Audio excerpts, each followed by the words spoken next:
Well, we definitely received substantial evidence that he was involved in trafficking young women and children to the Virgin Islands for a very long period of time through our airport, through his private jet.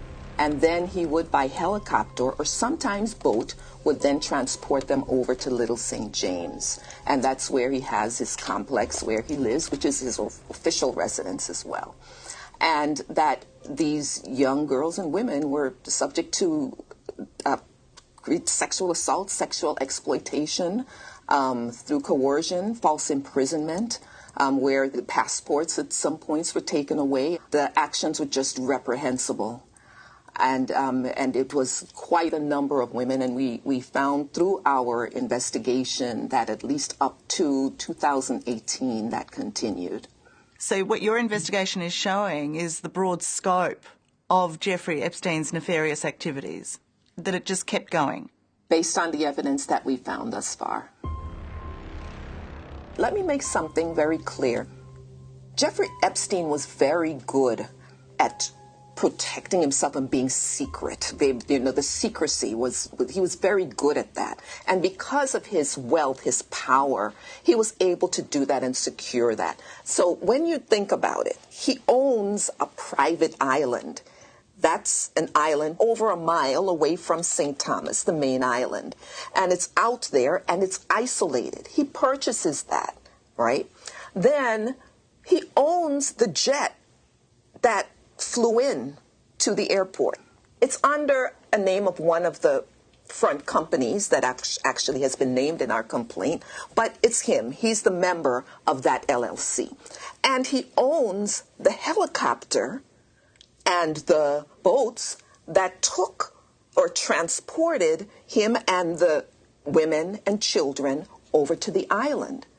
So when you think about that, it's him orchestrating all of that. Yes, there may have been baggage handlers. There may have been other persons who looked and saw him and other females with young girls. Yes, but I think that it's important that we focus on how Jeffrey Epstein was so able to create such an elaborate scheme, especially by doing it in such secrecy. And he had the money and power to create the secrecy so that not just local authorities, but we have federal authorities here too that are here all along. Not even they might have been able to see it. In looking at that, you have to really, get a good understanding of how he was able to protect and isolate himself. Once you get on that island, how do you get off? It's not like a person who's on the island can just say, okay, I'm going to swim to St. Thomas. They can't do that.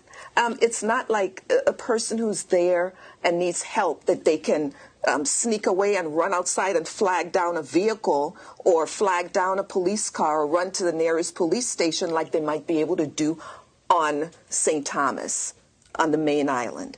The island is isolated. So that kind of isolation is really what you have to look at when you start to think, how could this have happened for so long? I think the picture you paint is a terrifying one of isolation, but also abuse of power. And I just wonder why the people who worked for Jeffrey Epstein weren't terrified for the girls going over there. They knew how isolated that island was. They knew the ages of those girls. They saw powerful men there. Why weren't they terrified? Why didn't they become whistleblowers?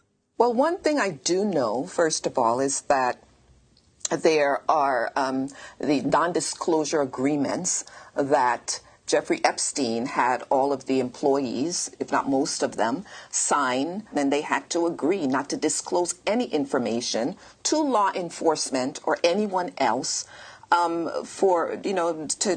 regarding what goes on that island. And even after Jeffrey Epstein's death, those non-disclosure agreements are still in place and still enforced by the estate. So this was just one of the ways that you can pretty much intimidate or silence people. But in addition to that, when you see someone connected with powerful people who may visit the island or he may be involved with, whether it doesn't have to be here, it could be anywhere in the world, and it's known that these powerful people are his friends and associates, that alone is intimidating to the ordinary citizen who's sitting there and watching this and say, ooh, that does not look good.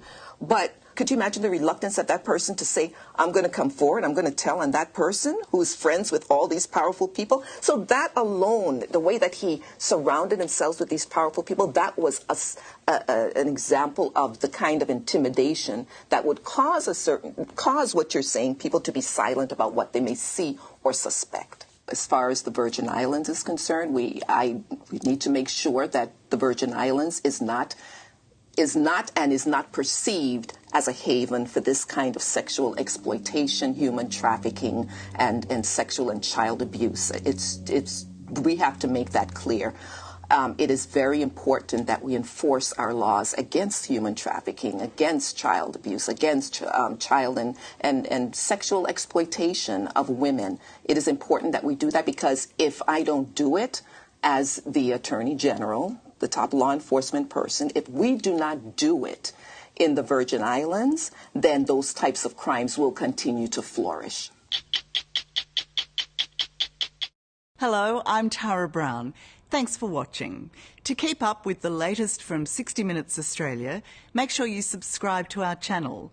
You can also download the 9Now app for full episodes and other exclusive 60 Minutes content.